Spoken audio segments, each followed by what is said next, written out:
Following the terrible attacks on November 13th, Franklin Graham wanted to deploy a team of French-speaking chaplains to come to Paris and minister to the people that have been affected by the tragedy. Suzanne and I received a call in the afternoon, and they were looking for those that might be available to go to Paris.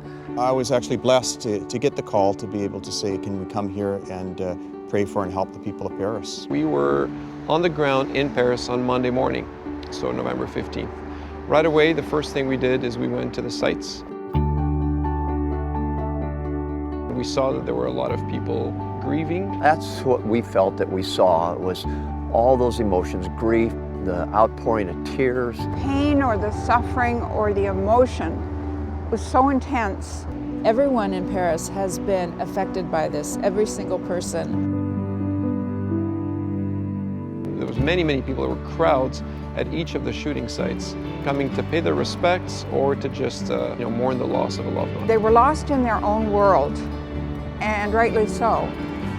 And so we do what we do best, and that's a ministry of presence.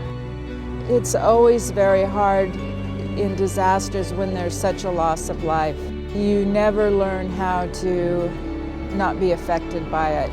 So it gives you that compassion that you need to really minister to people from your heart.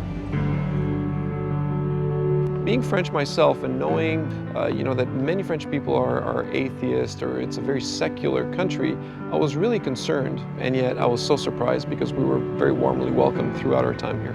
We've been equipping the church to come up alongside them as they're grieving and mourning and feeling the pain of what has happened here, and how to start conversations and hear their stories.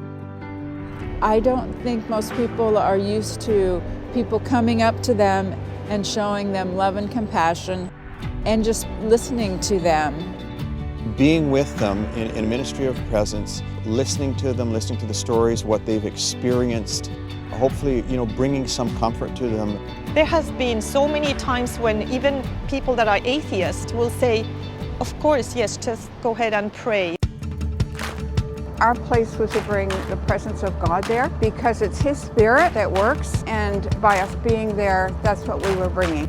People were looking at us and they had tears in their eyes, and they were just, I think, thankful to have people there caring for them. I hope that there's going to be a spiritual awakening in the Parisians' hearts, that even just the encounters that we have had on the streets, that will make them think. It doesn't matter where people are at. When you show love and compassion, people open up and they're sensitive. And our desire has really been to share that hope that perhaps points them towards knowing God and the fact that God loves them.